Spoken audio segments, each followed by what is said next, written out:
Thanks for coming down, Darren. That's all right, my pleasure. Totally appreciate it. 7-hour drive.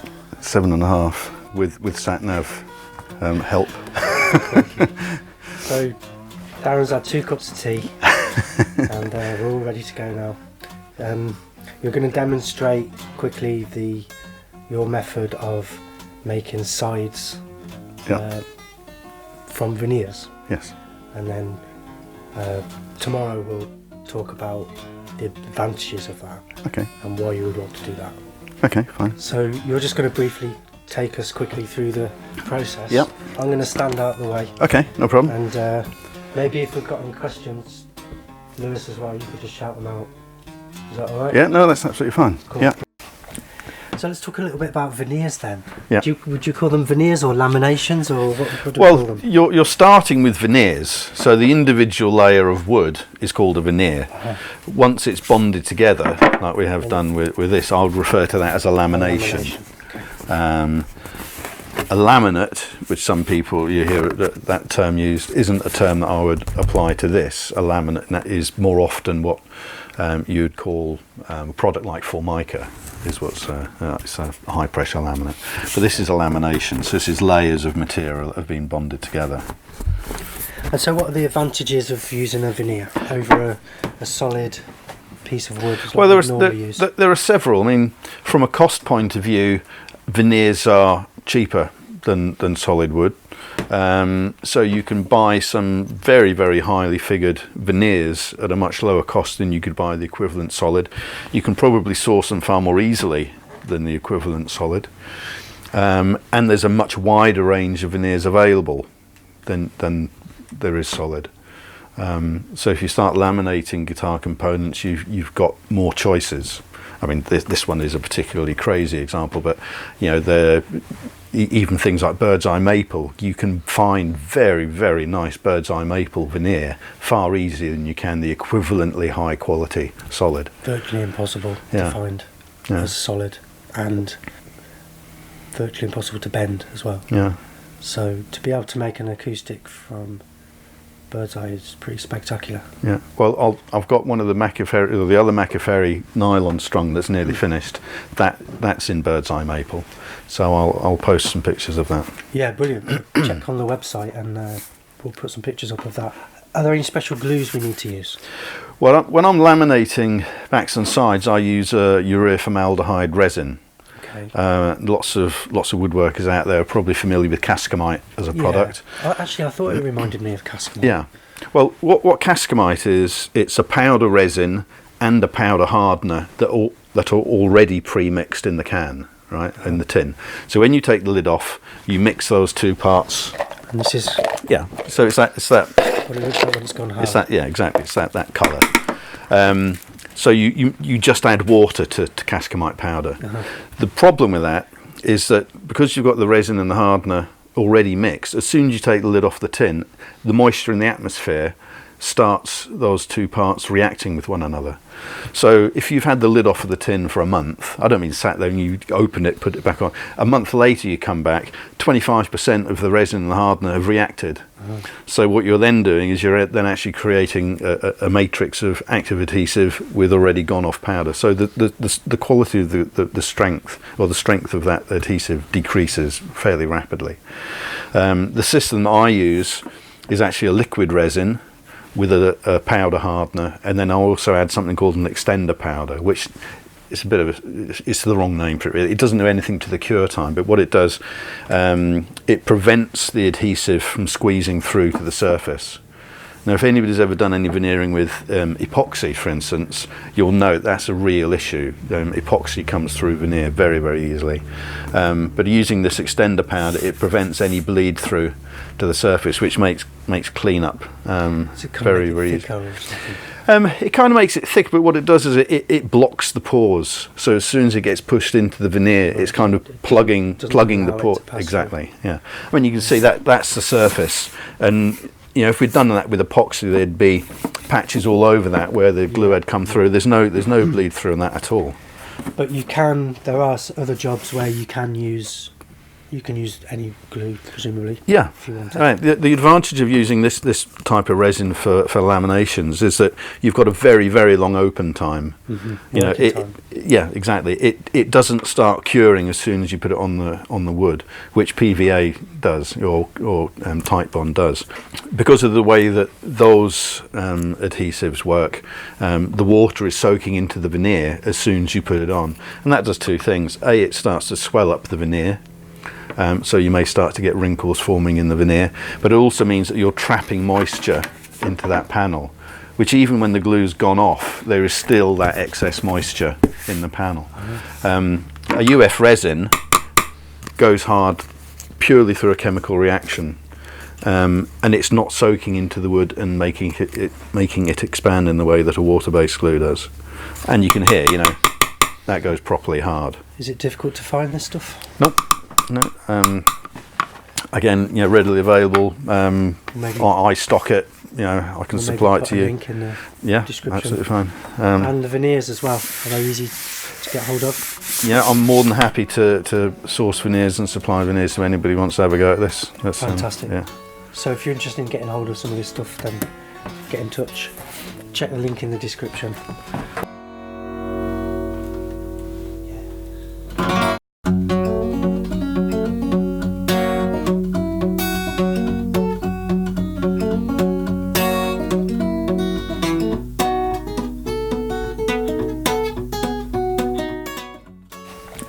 So let's talk a little bit about veneers then.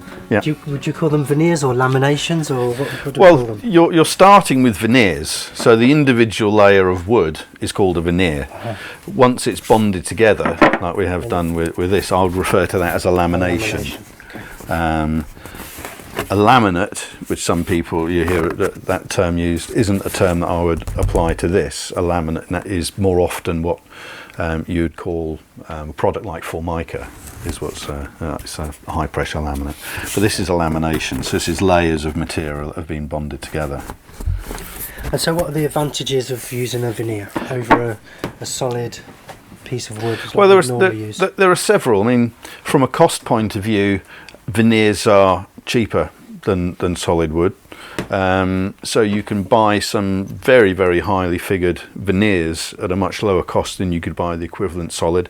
You can probably source them far more easily than the equivalent solid. And there's a much wider range of veneers available than there is solid. So if you start laminating guitar components, you've got more choices. I mean, this one is a particularly crazy example, but you know, even things like bird's eye maple, you can find very, very nice bird's eye maple veneer far easier than you can the equivalently high quality solid. Virtually impossible to find as solid, and virtually impossible to bend as well. Yeah. So to be able to make an acoustic from bird's eye is pretty spectacular. Yeah. Well, I've got one of the the other Macaferri nylon strung that's nearly finished. That's in bird's eye maple. So I'll post some pictures of that. Yeah, brilliant. Check on the website and we'll put some pictures up of that. How does it normally come? Bundles of veneer are normally, well, this one excluded, this is slightly different, but normal natural veneers will be supplied in bundles of either 24 or sometimes 32 leaves. Now, it's not to say you'd have to buy all. What size are the leaves? It completely depends. If you're making guitars, you would kind of buy bundles of veneer that are an economic width for that process. So for making sides, if you're pressing at 130, you might be aiming to buy veneer that's 150 or 160 wide, or sort of twice that, so you can get two leaves or two sides out of a leaf. So it comes in different widths? Different widths as it comes off of the tree. You know, the different types of veneer come in different widths. Rotary cut veneer, because of the almost like pencil sharpener process, tend to be really quite wide. Yeah. Crown cut veneers again tend to be quite wide. Quarter cut veneers, like you would normally find the very figured, you know, the ripple figuring sycamores, maples, they tend to be quarter cut. They will be narrower, so maybe 200 mil wide. But you know, it's a question of sourcing materials, and I'm aiming to supply the education market with, well, I already do this, supply the education market with veneers, and I've got all the facilities for cutting and chopping veneers to given sizes. So did you bring some veneers to show us? I think you did. I did, yeah. Can we have a quick look at those? Yes, by all means. Just to show you what the kind of, maybe I'll pass them on to you.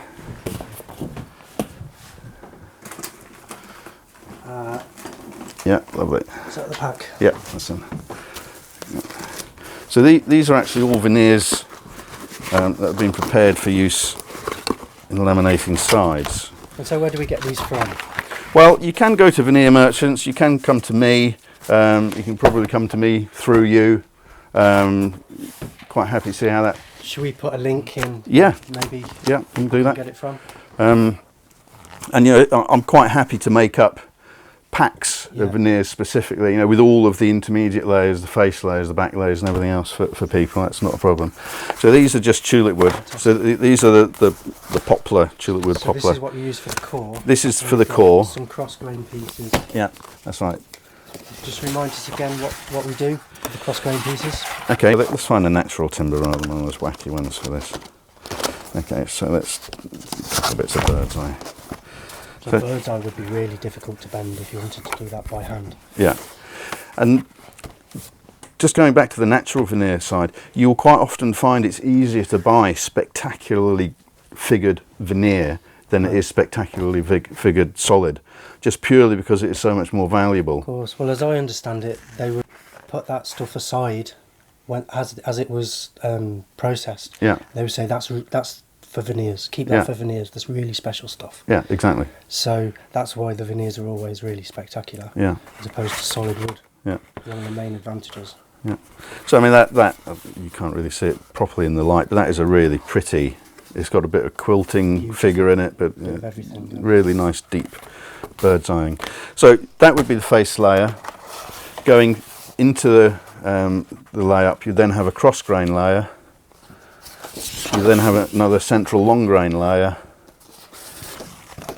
another cross grain layer, and then finally either another bird's eye if you're doing it both inside and out, or something like figured sycamore, or any other veneer that you want to put on the inside. So you end up with 5 layers of veneer, 3 going long grain, 2 going cross grain. And have you found any difficulties with doing cutaways, sharp bends? I didn't. No. The Macaferras that I've done, there was no issue with that at all. And one of them I've done in bird's eye. Yeah, one of them I have done in bird's eye, and it worked a treat. So let's have a quick look at these veneers then. Okay, so here we've got another one of the man-made veneers, different. So it's man-made by gluing up. Plantation-grown veneer, so these are all highly sustainable. They bleach them, they dye them, they then compress them again over a bumpy mould to form the grain pattern, if you like, and then they're sliced again. So that's why it's got all these little... Yeah, I mean the process is quite extraordinary, and there are a couple of Italian companies that do it. There are now several Chinese companies who are getting into it in a big way and doing a very good job. I think these are actually Chinese. Spectacular to look at. Amazing. It's a really lovely figured walnut. Again, difficult to find wood as nice as this in solid. The more highly figured it is, the more difficult to bend. Yeah, yeah, and the more expensive, and the more swearing's involved if you crack it. Doing it by hand. This is actually some Brazilian rosewood that I got from a friend of mine. Again, beautiful, beautiful wood of unfortunately no commercial value to anybody anymore because we can't sell anything that we make with it, which is a real shame. But if you're making yourself a guitar, I've got a piece of a beautiful fretboard I've been saving for myself. Yeah. Well, I've got 4 tea chests full of Brazilian rosewood parquet floor tiles, which are just big enough to go on my router to machine a bridge from. But you're going to have to get busy. I'm going to have a bigger house. No. Maybe things will change after maybe. Well, I'm not sure. See, I completely understand the need to conserve and to ban the export of those types of woods that have been over. Yeah, I mean, I think there should be some kind of control on it. Yeah. But, I mean, it's a resource. It's one of our most valuable resources. It should be used. Yeah. But it's almost become the timber equivalent of ivory. There's all sorts of But there's an bad awful lot of association. it just going to waste Yeah. in various places. It should be used, Yeah. I think. So this is a really beautiful wood that I've used on one of the guitars, which is called Tropical Olive. Again, I've never seen this. Olive wood. Anyway, it's called Tropical Olive, so it's not olive as in the wood that you I've seen see. olive wood, which Yeah. smells actually like olive oil. Yeah, this doesn't have that same. No, but it's Odour to gorgeous. it, And but- that almost looks like a rosewood. It does. It looks it's more like the old Indian rosewoods, the kind of the browner rosewoods, but it finishes beautifully. It works beautifully. Very, very pretty wood. This is one of my favourites. This is Massa birch, and this is a rotary cut veneer. Yeah. And this comes from birch trees that have had a parasitic infection, or at least it's assumed it's from a parasitic infection. And the tree reacts to that infection by producing this incredible sort of flame-like. I mean, there are lots of holes in it, so you use your grain filler on this. Grain filler, that one. You do need to grain fill it. What I found with a grain filler is I find it better to put one coat of lacquer on and then grain fill it. Grain filler, yeah.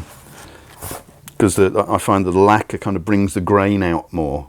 If you just put the grain filler on, it can kind of seal it all off a little bit, and then the lacquer doesn't penetrate. But again, you would never find this material in, well, A, as a solid at all, but certainly not in bits big enough that you can make a guitar out of it. But it does just make a really, really pretty guitar. That is Santos rosewood.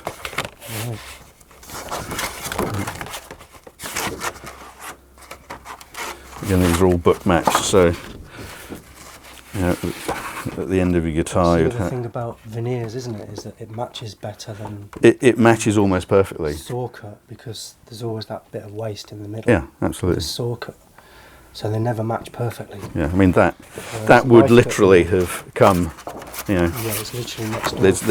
There's nothing in between the grain there. Perfect. So no, I guess the overhead camera's picking up that match. Lewis will get a shot. Perfect. That's Santos. Beautiful.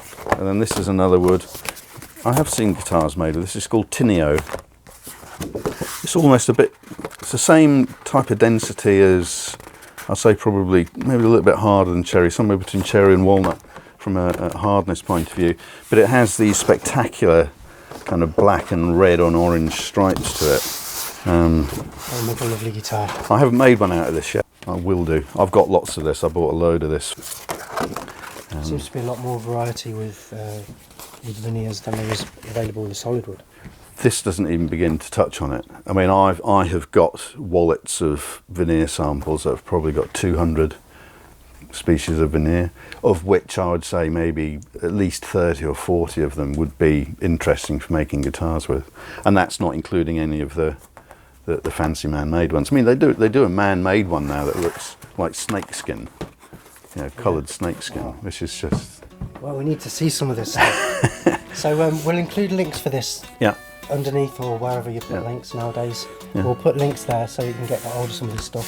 Thank you so much for showing us that.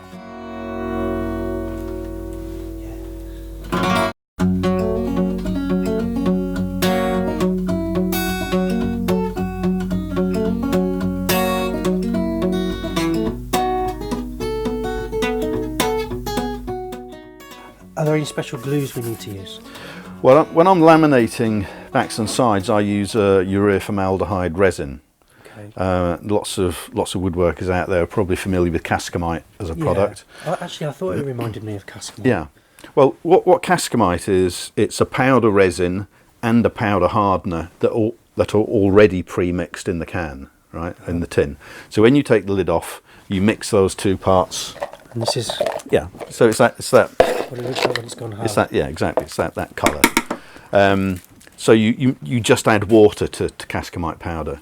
The problem with that is that because you've got the resin and the hardener already mixed, as soon as you take the lid off the tin, the moisture in the atmosphere starts those two parts reacting with one another. So if you've had the lid off of the tin for a month, I don't mean sat there and you open it, put it back on, a month later you come back, 25% of the resin and the hardener have reacted. So what you're then doing is you're then actually creating a matrix of active adhesive with already gone off powder. So the quality of the strength, or the strength of that adhesive decreases fairly rapidly. The system that I use is actually a liquid resin with a powder hardener, and then I also add something called an extender powder, which is a bit of it's the wrong name for it really. It doesn't do anything to the cure time, but what it does, it prevents the adhesive from squeezing through to the surface. Now, if anybody's ever done any veneering with epoxy, for instance, you'll know that's a real issue. Epoxy comes through veneer very, very easily. But using this extender powder, it prevents any bleed through to the surface, which makes cleanup very, very easy. It kind of makes it thick, but what it does is it blocks the pores. So as soon as it gets pushed into the veneer, it's kind of plugging the pore. Exactly. Yeah. I mean, you can see that's the surface, and you know, if we'd done that with epoxy, there'd be patches all over that where the glue had come through. There's no bleed through on that at all. But there are other jobs where you can use any glue, presumably. Yeah. If you want Right. The advantage of using this type of resin for laminations is that you've got a very, very long open time. Mm-hmm. You know, yeah, exactly. It doesn't start curing as soon as you put it on the wood, which PVA does or Titebond does. Because of the way that those adhesives work, the water is soaking into the veneer as soon as you put it on, and that does two things. A, it starts to swell up the veneer. So you may start to get wrinkles forming in the veneer, but it also means that you're trapping moisture into that panel, which even when the glue's gone off, there is still that excess moisture in the panel. A UF resin goes hard purely through a chemical reaction, and it's not soaking into the wood and making it expand in the way that a water-based glue does. And you can hear, you know, that goes properly hard. Is it difficult to find this stuff? Nope. No. Again, you know, readily available. I stock it. You know, I can supply it to you. Link in the description. Absolutely fine. And the veneers as well. Are they easy to get hold of? Yeah, I'm more than happy to source veneers and supply veneers to anybody who wants to have a go at this. That's fantastic. Yeah. So if you're interested in getting hold of some of this stuff, then get in touch. Check the link in the description.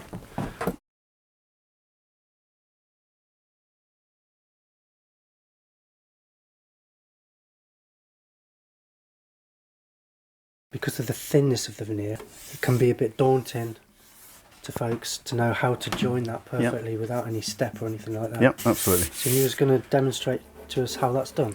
Yeah, in actual fact, the process is extremely similar to what you'd use for a soundboard or a back. It's just that you're working with material that's 0.6 of a mil thick. This is the outer layer in tropical olive that's been taped up and glued, so that's actually ready now for the tape to come off. But the process is quite easy.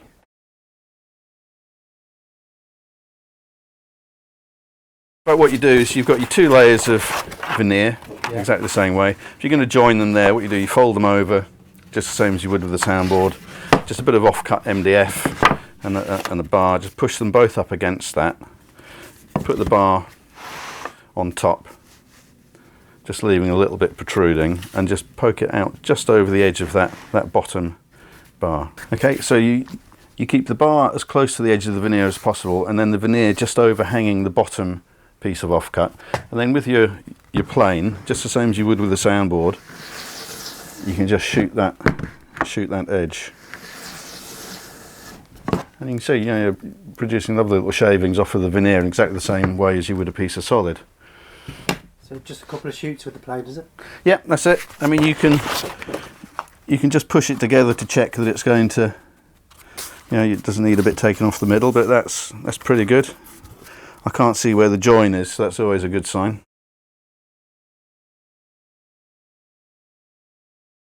I tend to use self-adhesive veneer tape rather than what we refer to as a lick and stick, which is the old sort of gum tape. It's easy to put on, it's easy to take off. So you just put a little bit of stretch in that as you're going. So there's a special kind of tape, is it? It comes off of the veneer very easily, so it doesn't leave a gum residue. Masking tape would leave a little residue. Masking tape can do that, yes. This is a very, very thin tape as well. So when you're pressing veneers, not so much when you're guitar making, but if you're pressing veneers and the tape's still in place, it's not creating an indentation into the veneer. So you do that all the way down, and then you put one longitudinal piece like that. Okay. Then I have one of these little lino rollers. Squash it flat. Squash it flat. What you do is you fold it over, and again just go down it, just to flatten the tape out. And then you get your little miniature glue bot, or whatever. Have you got one of these? No, I haven't. Oh, you need to get one of these. These are great. Because it's a sealed container, so you can squeeze it and the glue then comes up to this nozzle. Okay. And then what you do is just get your veneer, and I normally cut a little notch in the end of there. To hook it on. Yeah. And then you can just squeeze it. Yeah. Brilliant. Just glue along that edge. And then using your built-in glue spreader. And because it's such a narrow edge, you need very little glue to do this. And we're just using ordinary white PVA. This is just white PVA. Then you flatten it out again. And I normally have a little scraper. And just go along there, just to clean that bead off. Another bit of tape. You don't need to do the crossway layers, or the crossway taping now. And you just put that down. Just roll it like that. Trim the end off. And that's that. And then just put it to one side, half an hour, 40 minutes, leave it to dry, and you can take the tape off and use it. Fantastic. Very, very simple. Excellent. Well, you make it look easy. Thanks for demonstrating that. That's all right. Darren. Brilliant.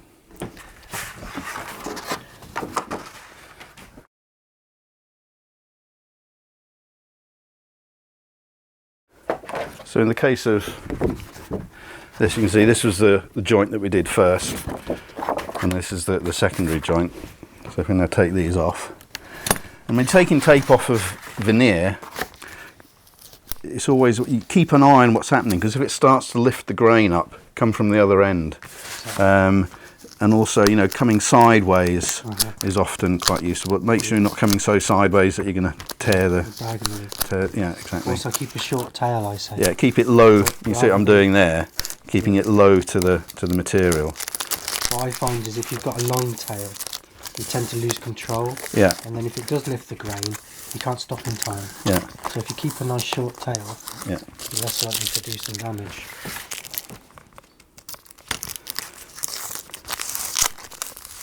Some veneers are far worse for this than others. Oak can be an absolute nightmare. But I guess oak doesn't get you. I mean, I've seen a few guitars made of oak, but it never strikes me as a particularly good. It's not our favourite tone wood of choice. No. It's too heavy for most people.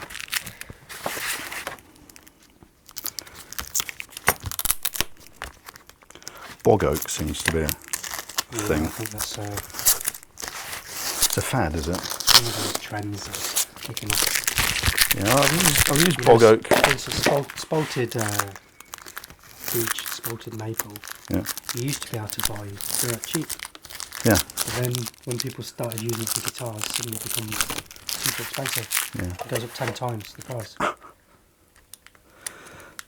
Well, maybe we should just be keeping the use of veneers in guitar making a secret then, Mark. Should we just keep this to ourselves? Yeah.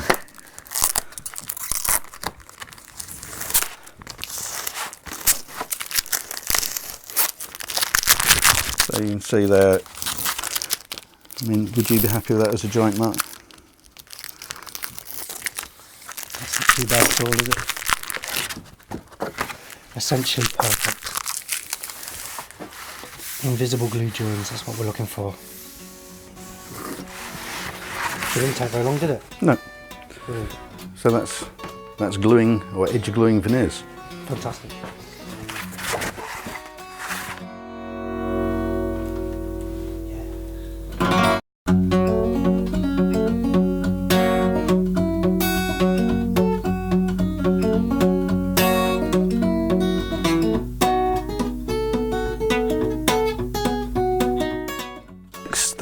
The adhesive, this is a urea formaldehyde resin, so it's a liquid resin with a powder hardener and a powder extender powder, which just basically blocks the glue from coming through to the surface of the veneer. So I'm using a little hopper fed glue spreader here. We'll put some of that in there.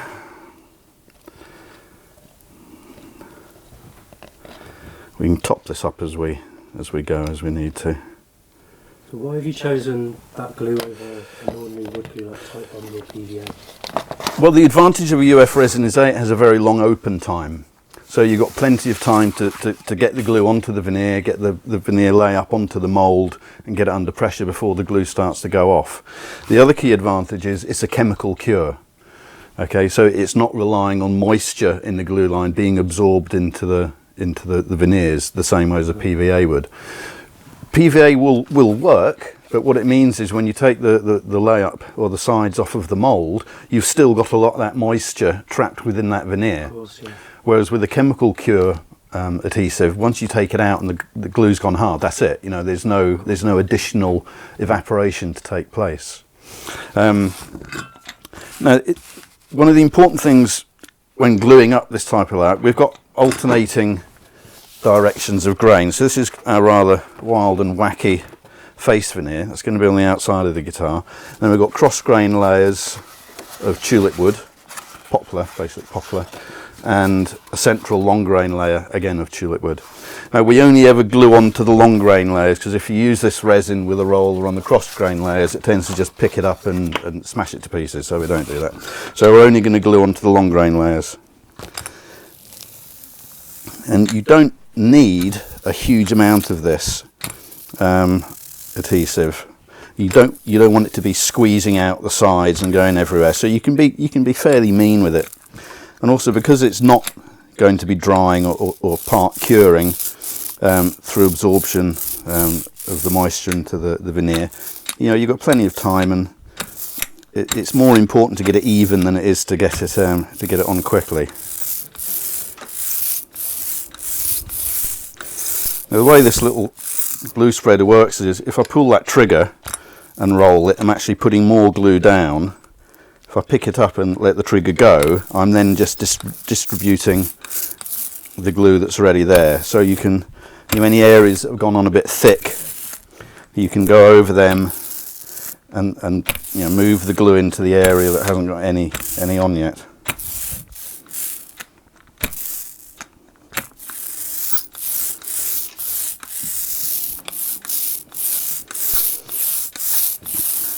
Now the veneer that we're using on the face here, you may already have guessed, this isn't a natural veneer. This is what's called an engineered veneer. So it is still made of wood, but the way it's manufactured is that layers of different coloured veneers are glued together, normally over some kind of bumpy mould, and then that's sliced up again, and that's how you get all these funny spots and how they create the grain pattern in it. But it means you can end up with a very, very exotic or fancy looking veneer that is actually completely eco-friendly, because these are normally made from plantation grown poplar or some other easily croppable wood, so you've got no worries about rainforests having been chopped down in South America.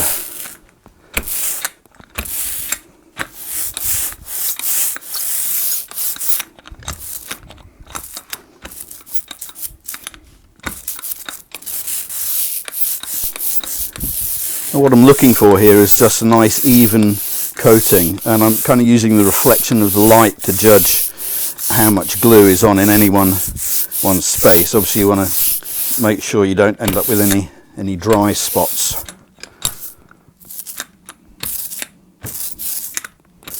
Okay, that looks about right.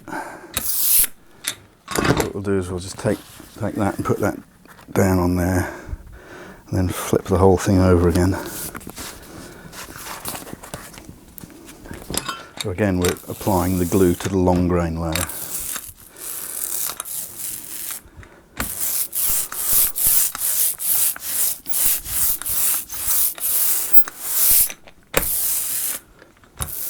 A little bit more down in that corner.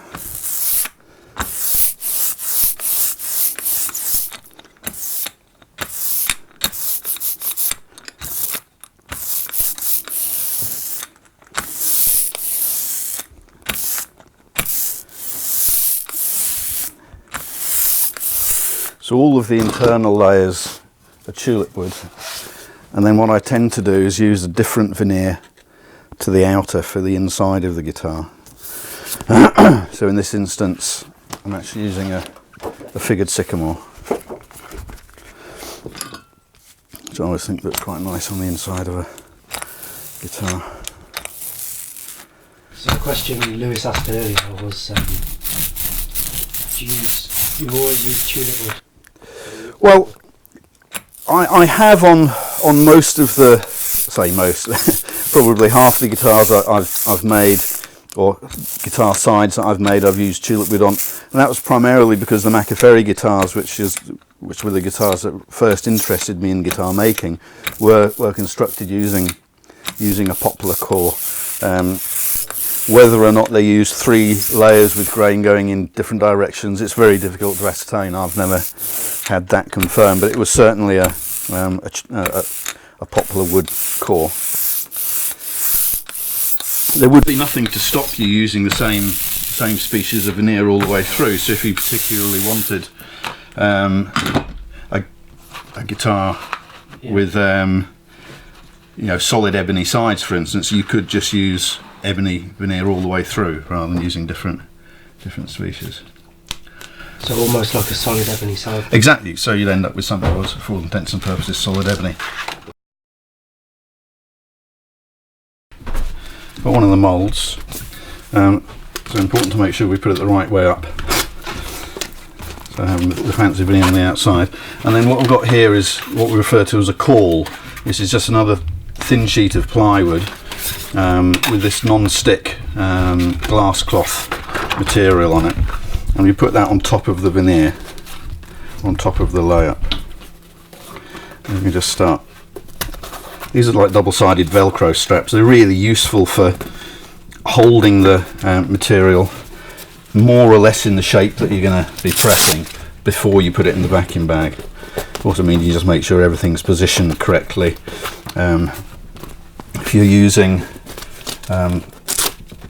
very fancy book matched veneers, you need to make sure you're getting the registration point on the mould matching up with the veneer. It's easier to do that before it goes in the bag than after. Okay, so that's the side ready to go in the bag. And what I'll do the back now as well. And again, the same idea. Fancy veneer on the outside. Always applying the glue in the direction of the grain.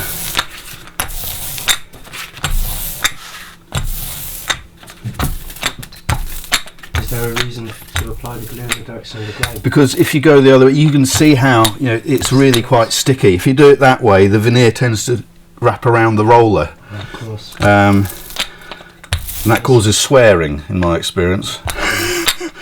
You can crack your veneer, can you? Yes, absolutely. Especially on the cross grain layers for the sides, they just end up in splinters wrapped around your glue spreader. Now this adhesive will take probably about 6 hours to cure with the hardener powder that we're using. You do get different speeds of hardener, so if you wanted to be pressing in less time than that, then you can use a faster hardener. It's also heat activated, so if you want to make moulds with heater pads on them, like you quite often see, you can get the cure time down to 10 minutes. So so it's temperature related. Exactly. Yeah, it's really important when you wash out your glue spread you don't use hot water because it will just instantly cure the adhesive and you'll be needing a new glue spreader. Okay, so that's looking pretty good. So again, we then have a cross grain layer. And all these cross grain layers I've actually made up by gluing the strips of veneer together, because veneer doesn't come, well, most veneers don't come 500mm wide, but I'll go through the process for doing that in the morning. It's actually a lot easier than it sounds. If you can glue a soundboard together, you can edge glue veneer. The process is actually very, very similar.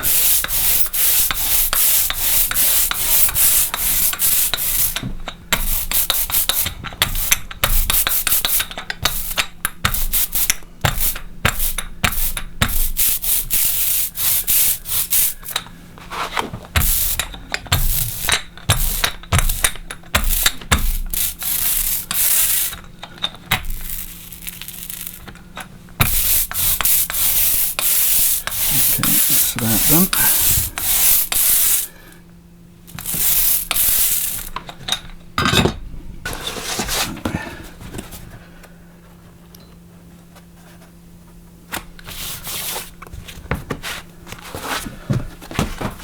Now these are quite oversized for most guitars, but it's always better to have a layout that's slightly too big than slightly too small. One of life's general good rules. Absolutely.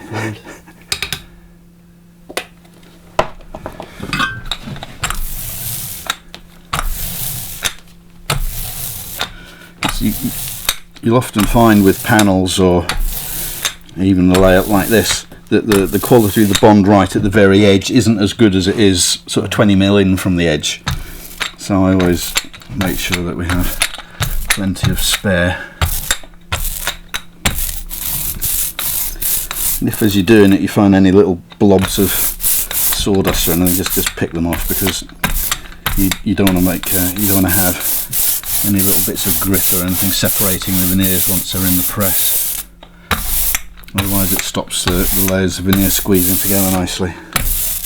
There's a little one there. The midges. Yeah, I'll store them under here the same as you do, Mark.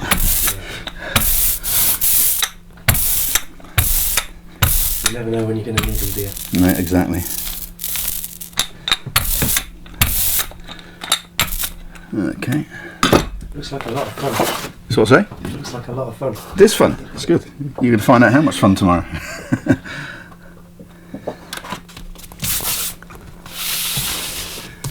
Okay, and then the last layer, again, figured sycamore. Now one of the leaves here was obviously the top leaf in the bundle. It had a bit of sunlight on it. It's gone a bit dark, so I'll make sure I glue that one up, and then we can trap it inside the guitar. No one will ever know. I like the idea of using the same one on the inside. Do what, say? I like the idea of using the same veneer on the inside. You do? And then nobody would even know, would they? No, absolutely. Like I say, that's... I could look at a guitar like that and I would never even know. No. No way of telling.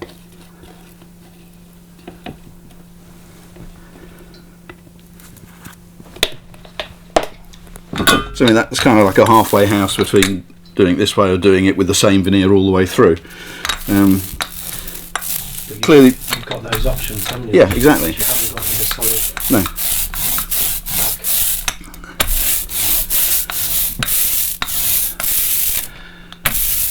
I mean, clearly, by making a plywood construction, you're building in temperature and humidity stability. Stiffness and strength. Absolutely. The S's. Yeah. That's all the important things which leads to sustain. Yeah. Which is what guitar players all want. Yeah, so as you were saying earlier, plywood's got a bad name. Yeah, I mean, I think during the 60s and 70s, plywood construction on acoustic guitars was used just as a way of producing very cheap instruments on an industrial scale. And I think it's been forgotten that lots of guitars, going back to the 19th century, you know, some extremely good classical guitars by very famous makers were manufactured using laminated sides and backs. So this isn't a new thing. Machiavelli did it famously, didn't he? Yeah, Machiavelli did it. And it was a mate of mine at school who had I'm guessing it was probably one of the Ibanez copies in the 70s, and he used to obsessively practice scales, and you know, he was an extremely good guitarist, but he was the first person who told me about Django Reinhardt and you know, the story of the guitars and the, have you you know, seen the book? I have got the book, yeah, and the second sound box and all this kind of thing that just fascinated me. Yeah. I've gleaned that book for as much information as I can. I borrowed it for a while. I had to give it back. Right. I haven't gone as far as building a secondary sound box yet, but never say never. I'm not sure that it really stacks up in this day and age with sort of modern amplification and all the other clever stuff you can do. It was in the days before amplification. Yeah, it was. Guys ripped it out, didn't they? Sorry? A lot of them got ripped out. Yeah, most of them did, because they used to rattle terribly. You know, they're detached from the main body of the guitar. Okay, so this is actually a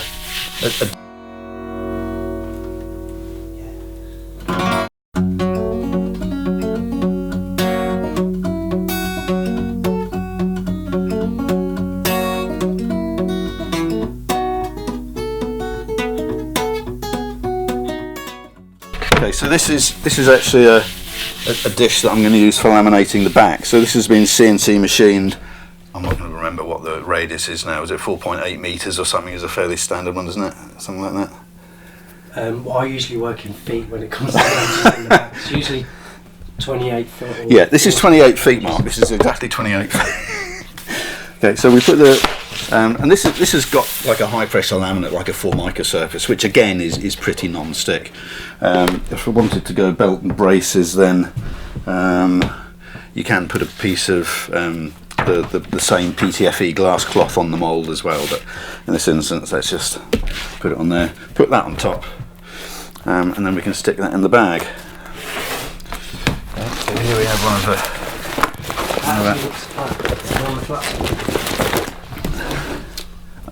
well spotted, that man. That's exactly more than 28 feet. Let's do it that way.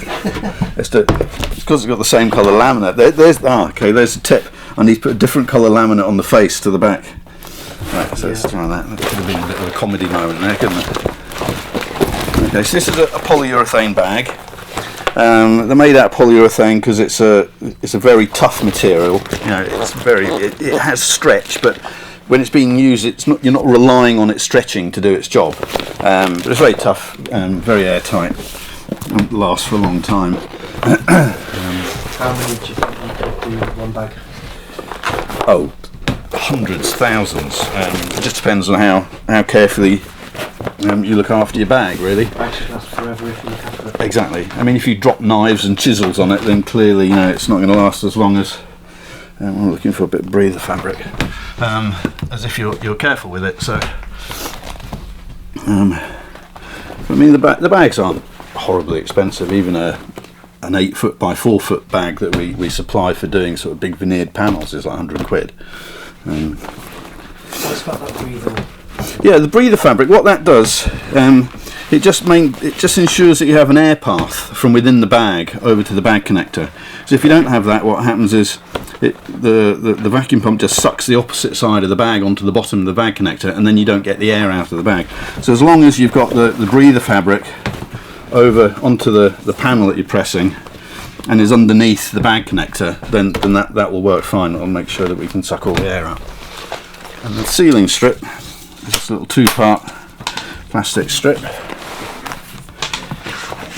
Put that under there, like that. Clip in one end, pull the bag tight to the other end, clip it down, and then just clip it all the way along, like that. Okay. Now what I'll do, before I turn the pump on, I'll just get the mould with the side in a bag as well, because obviously once the pump starts running, it will take over. So everything's still looking pretty good there. Same deal.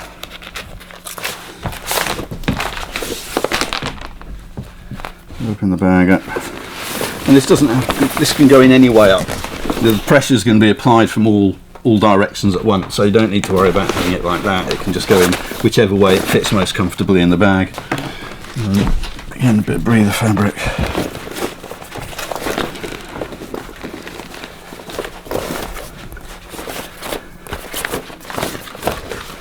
Let that out.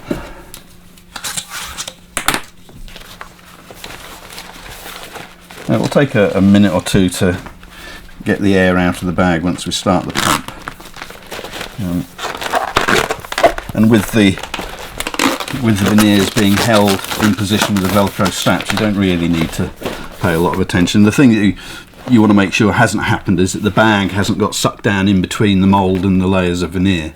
But like I say, with it being held so closely to the mould, that really shouldn't be an issue. Okay, so I'll turn the pump on now.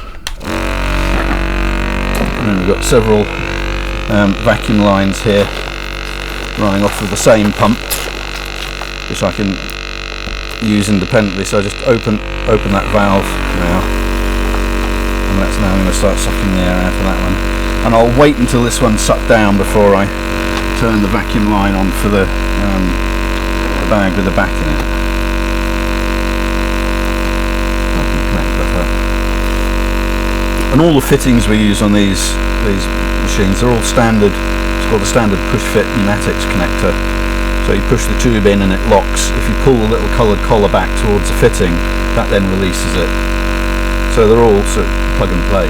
Every now and then, you know, if you're doing that with your tubes a lot, it's worth chopping like 10mm off the end of the tube, because you do get a little burry line around it which can catch. Yeah, but they're very reliable. They're all completely standard parts as well, so we try as much as possible not to do anything that's entirely proprietary. You know, I'm not trying to tie people into buying expensive fitting. That's not what we're about. So you can see that's now not far off. Let's watch that last little bit. And you'll see that quite suddenly it will look like it's all tightening up. It'll form a little ridge in it there. That's a good way to judge how much pressure you're getting in the bag. Let's see, it's suddenly go. You normally notice that the note of the pump changes as well once it stops sucking air out. So you can see that as now, you tried to pull that up off of the mould to get some idea of the degree of pressure that's being applied and everything within it. Let's move that slightly. The pump doesn't need airflow to cool it. All of the pumps we supply are 100% duty cycle pumps, which means you can leave them running for as long as you like. You can get some very cheap little oil lubricated pumps on eBay which are designed for air conditioning recharge systems, but they're not 100% duty cycle. So if you're going to run them for an hour or 2 hours, they will overheat. I know, because I've tried it. No, there are some systems where to keep the vacuum you have to keep the pump running. We always leave the pump running. The pump runs. Yeah. So this dries overnight. Yes. And the pump runs all night. Yes. Yeah. The important reason that we always recommend keeping the pump running, it's the only way you can guarantee that the pressure within the bag remains constant.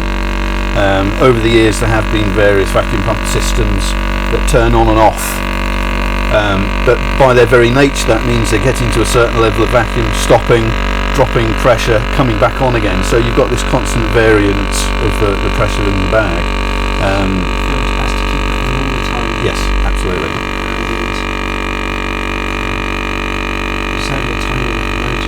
Yeah, there's probably a 100-watt motor or something in there, if that. So it's not using up a lot of power. It's relatively quiet. It's quiet. And you can see, we could probably run another 2, 3, 4 bags off of it, as long as you're sucking them down one at a time. What we have in each vacuum line is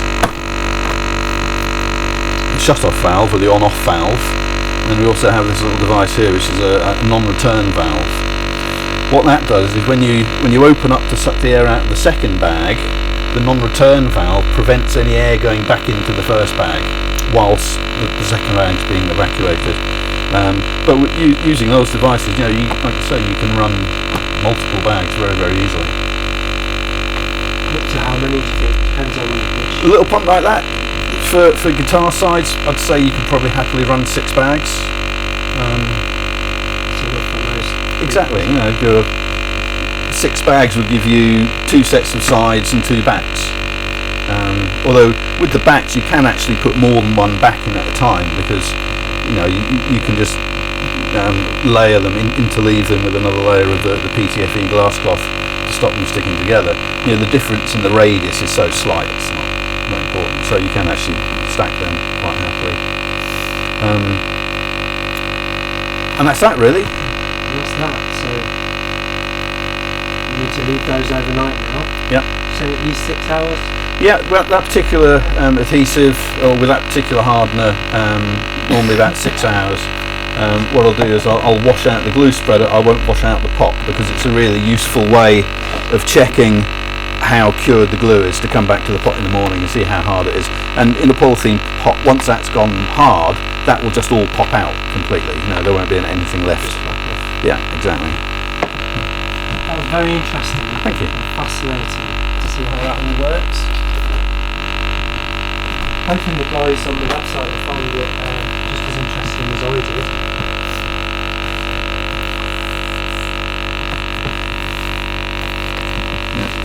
So with that particular pump, we get about 9 tons per square metre. In fact, that's running it.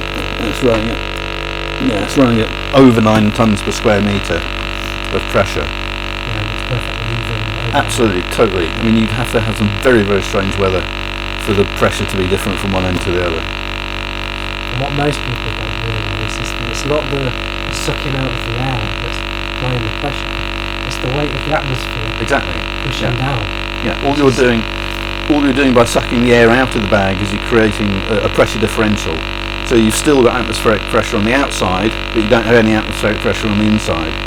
So if you get to, well, atmospheric pressure is more or less 10 tons per square metre. So if you get to 95% vacuum, you've got 9.5 tons per square metre of pressure difference. So you're using the atmosphere as a pump. Yeah, which is why you don't need to have a massive, great big pump in order to create that level of pressure, because the pressure's there already.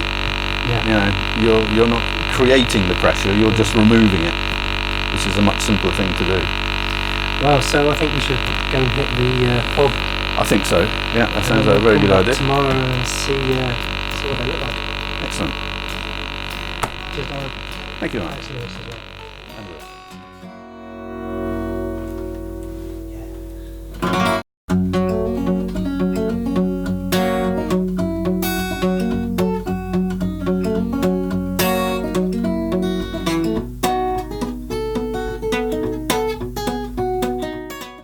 Turn the pump off. We don't need that running in the background anymore.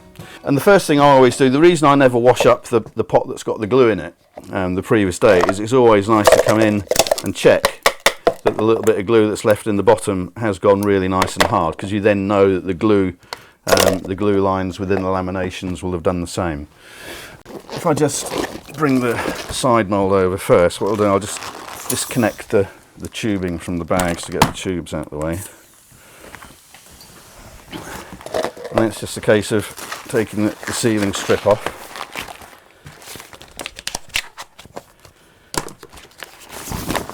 Taking the mould out.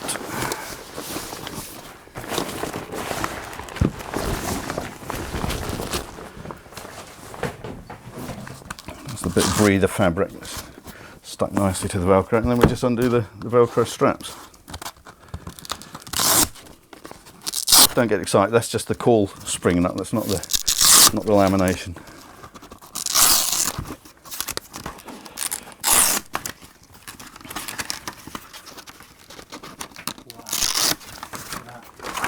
Yeah, I mean that is, of course it's not stuck to the mould because we've got that non-stick glass cloth on there, and that's your formed side. Right, just wind these back on themselves, keep them out of the way. We'll put that back on and you'll see how closely that's conforming to the mould shape.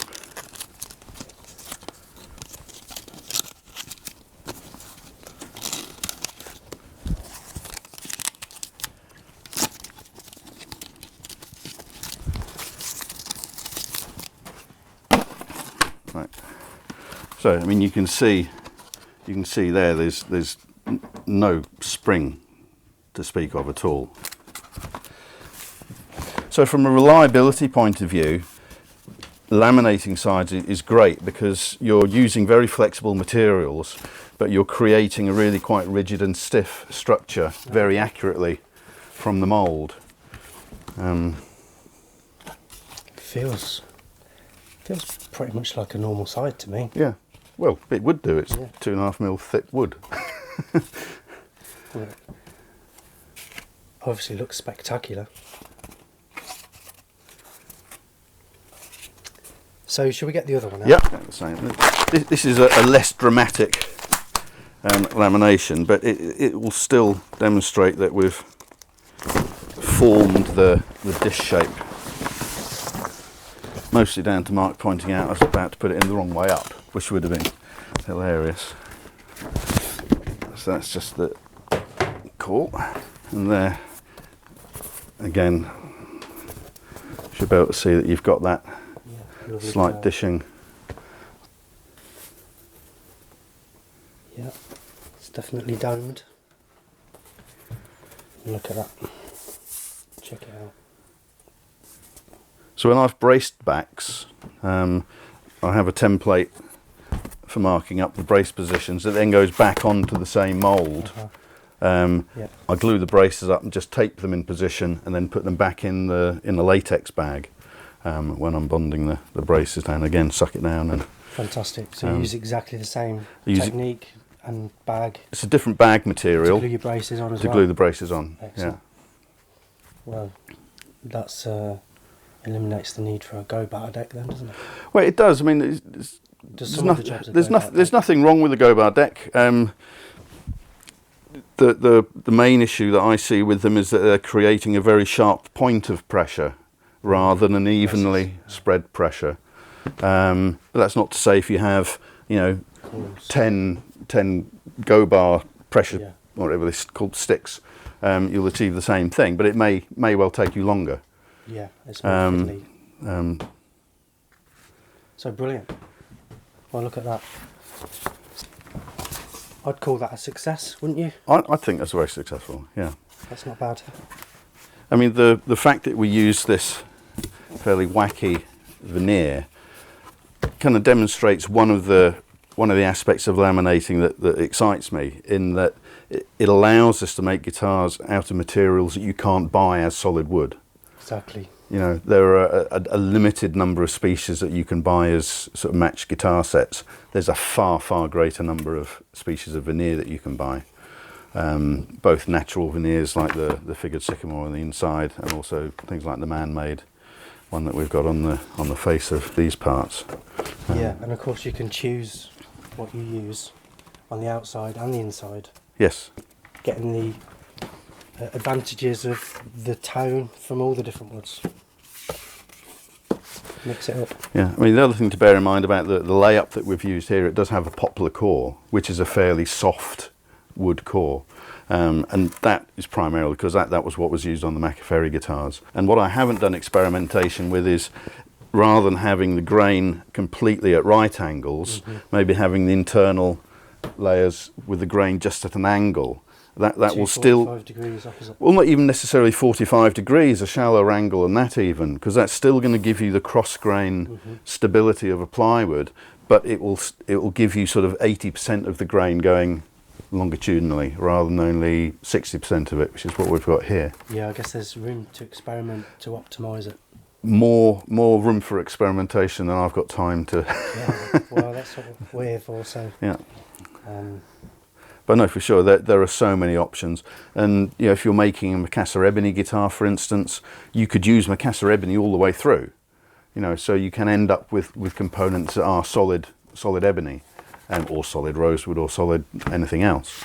So the combination of materials is something that people can play with and experiment with themselves.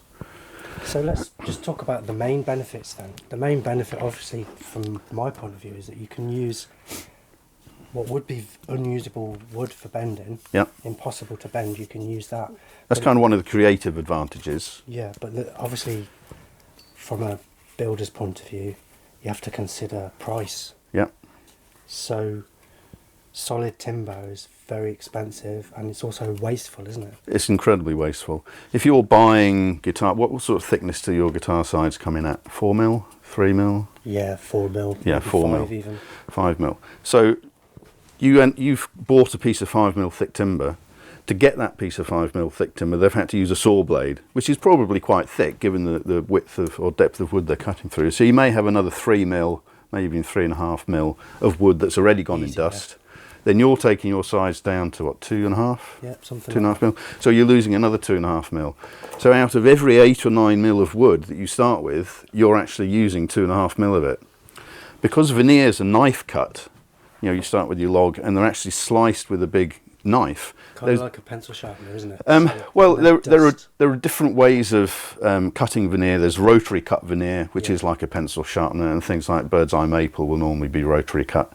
There are also flat cut veneers where it's just literally a big slice that's going through the log, and the log will be orientated in different ways to create those slices. Yeah. But because it's been cut with a knife, you've got virtually no wastage in that cutting process. Yeah. So you're cutting, you know, from 10 mil of veneer, sorry, 10 mil of wood, you end up with 10 mil thickness of veneer. We're then using 5 layers of it without doing anything to it. So that's then being reconstituted again. So the wastage factor is tiny compared with using solid wood. Knife cut. It's really clean, isn't it? So the surface doesn't need much sanding. It doesn't. I mean, if you get veneer that is really bumpy and bobbly, don't use it. It shouldn't be.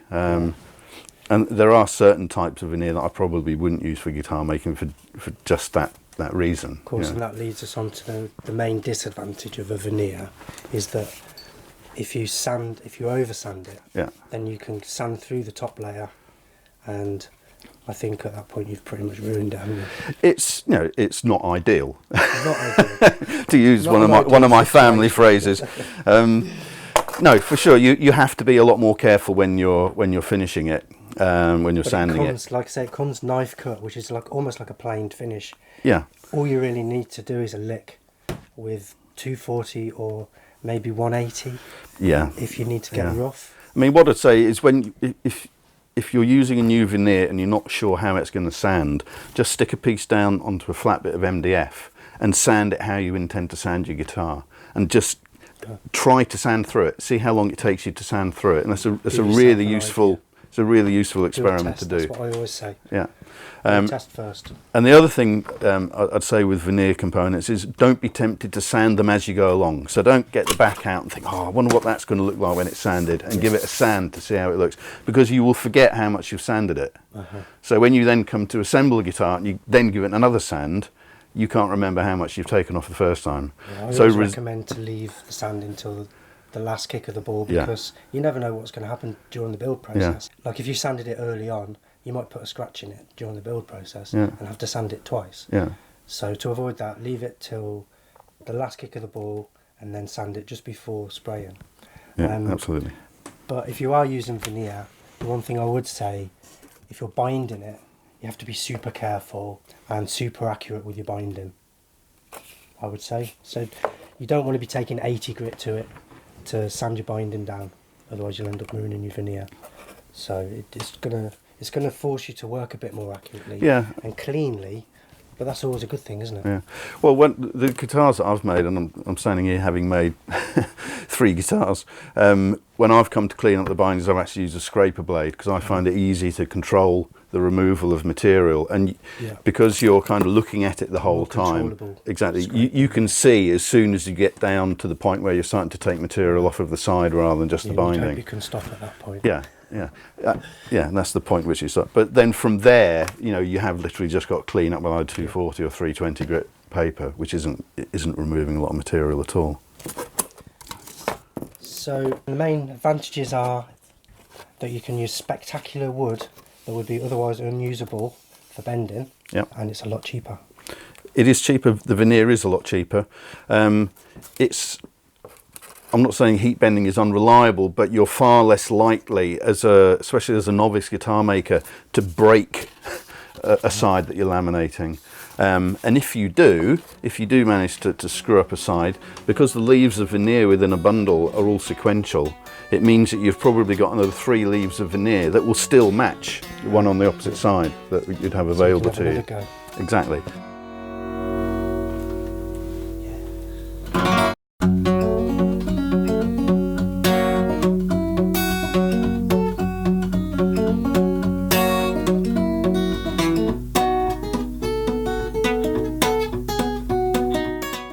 Apart from these backs and sides, there's actually quite a lot of other things you can do with the vacuum press, isn't there?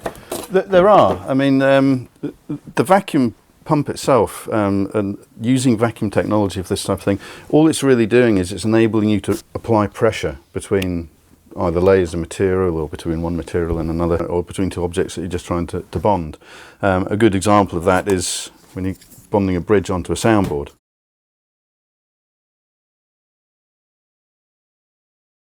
Yeah, so this is always a tricky job. You need a long reach clamp to go in there and reach. I can't even reach with my hand. Yeah. To reach over and clamp it.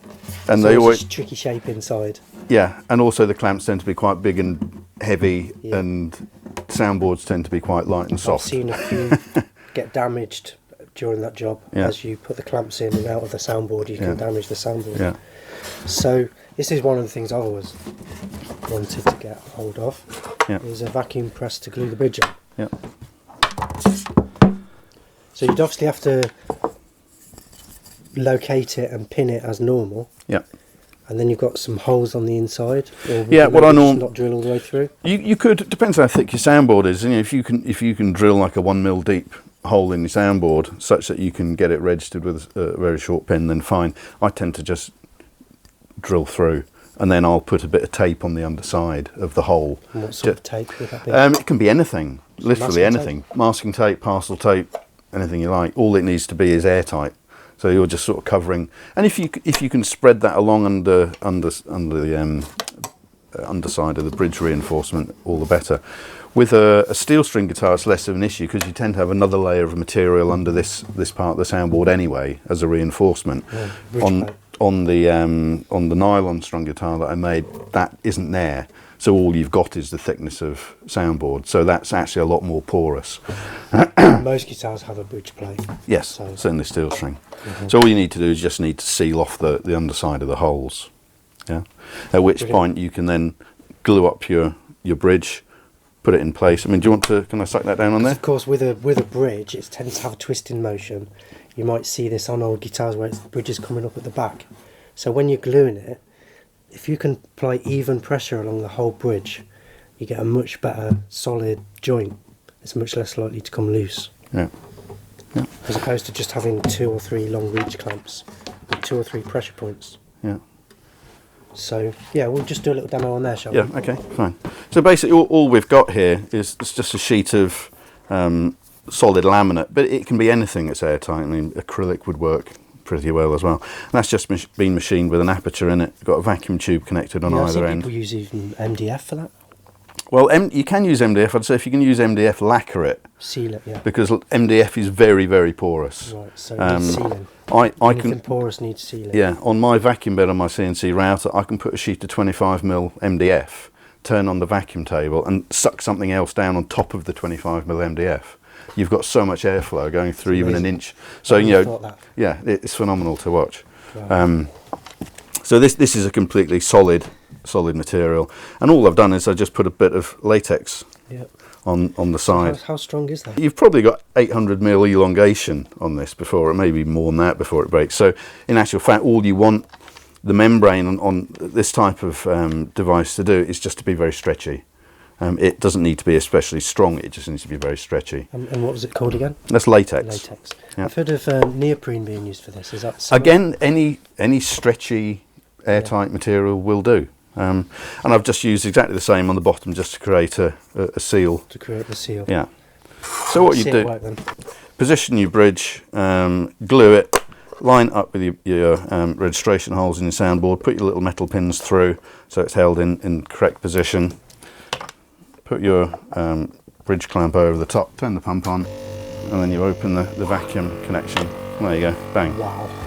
Yeah. Look at that.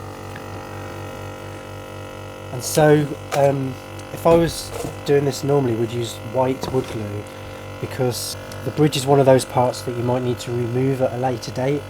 We want it to be not too difficult to remove, so we use ordinary white PVA glue in here. That's what I recommend.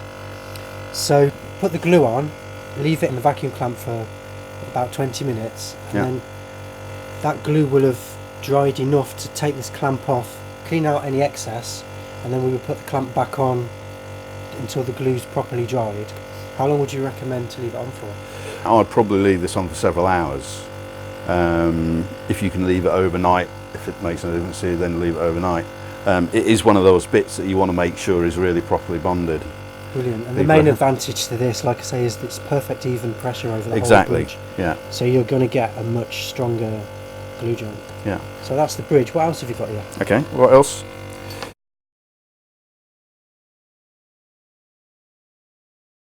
So this is actually a little jig that I use for cutting the strips off. And there's a technique I use for that. But let me show you how we laminate them first. This is basically a little mould. Again, it's got this non-stick PTFE glass cloth around it, and then we've got the layers of, this will make it very simple, black, white, black, white, black lamination, and these have been cut such that they kind of all end up square once they're stretched around the mould. So we glue these up. Now I just use PVA for this, or tight bond for this. That's perfectly fine.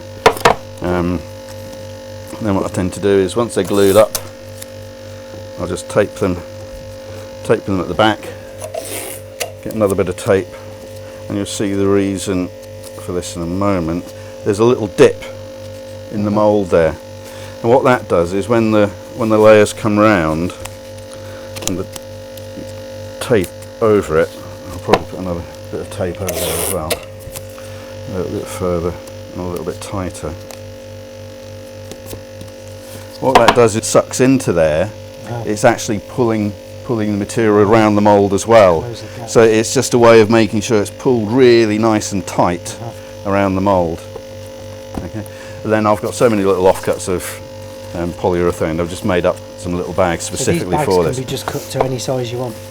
Normally this material comes to us on a roll. It's a completely seamless tube, so we can cut off whatever lengths. And probably the most useful width for guitar making is 800mm. So 800mm by whatever length. But I also have a welder, an RF welder, which I can use to weld up bags from offcuts. So anything for this type of job. I suppose you could do a DIY. You can just tape it. You'll see on the latex bag that we can use on the soundboard in a minute, it's actually just taped. Tape it. Just tape the edge. Yeah. So we glue this in the right place, stick it in the bag, and again we've got this little bit of breather fabric in there. Let me put it on top so we can see what's happening with that little notch. Yeah. A small sealing strip.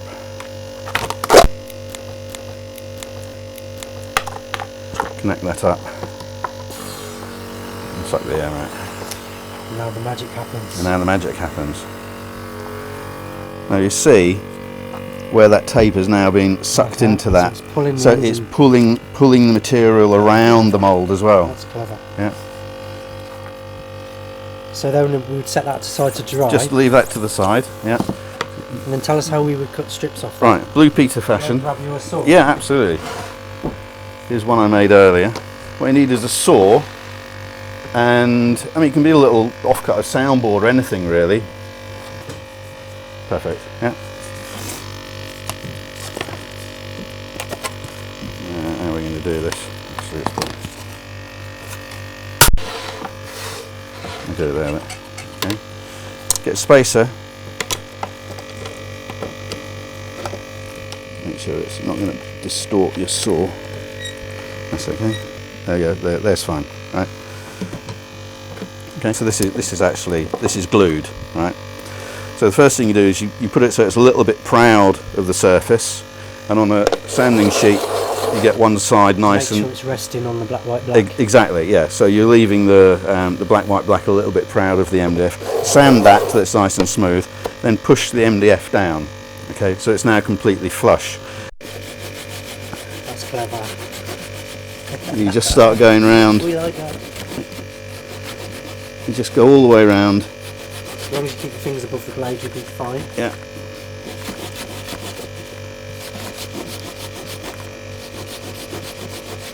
Right, you get the idea. That's fantastic. Can you see that, Lewis? Can I have a little go at that? Yeah, of course you can.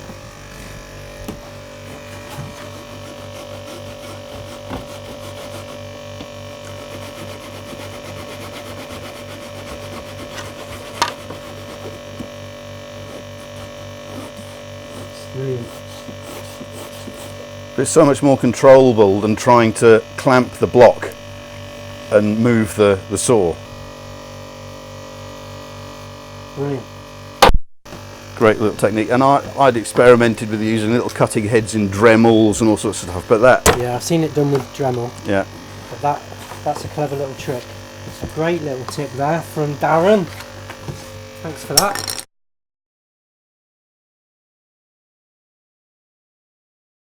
It's what rubber bands are made of, effectively. And it isn't going to apply any high degree of sideways force or pulling force because of the tension in the material. All you're going to be getting is the atmospheric pressure. So it's not going to exerted. twist your soundboard or anything. Exactly. This is what I was worried about, because in my mind I was thinking you would need to use a baseboard. Yeah. You know, the domed radius blocks that we use. Yeah. Underneath. You don't actually need the block while you're clamping the braces. No. Because effectively the atmosphere becomes the block at the back. That's right. So You're bending the soundboard to the shape of the braces. So the soundboard is taking the shape of the curve Yeah. from the braces. Yeah. But it doesn't. There's no twisting or anything in No. between, because it's pushing against a cushion of air. Exactly. Perfectly evenly then. This is a relatively complicated soundboard, but and I wouldn't try to glue all of these braces on at once even necessarily. Okay. So what I do, glue them up and then bend the soundboard, just a little bit of tape at either end. So you put your glue on the brace and position it. tape it in place to start with. Yeah, yeah. And occasionally, depending upon the shape of the brace, I might even put some extra ones on. just extra ones just to keep it. So that's just to stop it from sliding. That's exactly to keep it in position. Right. Whilst the bag gets a grip. So we then put it in the bag.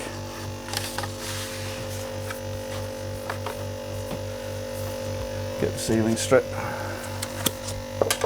This is clever, this sealing strip, isn't it? It's just very, very simple. You can take that one off. Take this Yeah. off and show. So it's the U-shaped square section and a round thing that fits in perfect. That creates a seal. Yeah. Very clever. And even on this thicker latex bag, it's a little bit harder to push in, but it's not difficult. You do need to make sure it's pushed in all the way down with a latex bag, because it is thicker. But that's created a perfect seal there now. Grab one of our vacuum tubes, connect it up, open it up.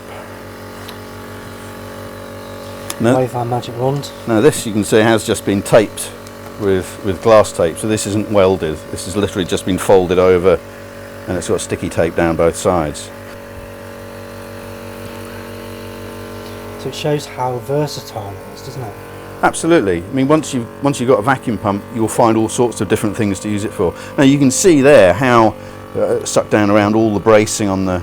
Even on this, the sound hole reinforcement piece there. And how thick is that piece That's of wood? 0.8 mil thick. That's 0.8 mil thick. There's a little bit of birch ply. That's incredible, isn't it? So again, you can be guaranteed that the pressure that's being exerted on the glue line is completely even. So you're not squishing glue out of one side and leaving thicker glue line on the other. Completely, totally even pressure. Look at that. We're in the future, folks. We're living in the future. So when you look at the other side, you can see it's sucked completely. Yeah. So all that's happening is we've got pressure being exerted directly from one side of the bag to the other. The pressure is going that way, in effect, on anything that's in the bag. And because the pressure on the side of the braces is the same, there's nothing pushing it one way or pushing it other. And that's why we use the latex. If we use polyurethane, there'd be a danger that, because this doesn't stretch the same, that you have more loose on one side than the other, in which case when it sucks down into that void, it'll be tending to tip it and pull it. Whereas with latex, that doesn't happen. So for accurate positioning jobs like this, you need to use latex. Absolutely, yeah. That's fantastic, amazing. So incredibly versatile, and there's loads of other stuff you can do with it. I'm sure you guys will think of a million other uses for it. One other thing that excites me about this is give me the ability to make 335 guitars which is basically layers of veneer, 5 or 7 layers of veneer, maple usually, laid up to make this curved shape, so that your back and your front doesn't need any bracing. The shape comes from being pressed from a mould. So that's something that I've never been able to do before. This Bagpress system would give me the ability to do that, so that's quite exciting. Yeah. Watch this space. Watch this space, and look out for that. A new course, build your own 335. There you go. So thanks for showing us that, My Darren. pleasure. It's been great. Brilliant. Yeah. Spend some time there. Thanks for coming and showing us all that.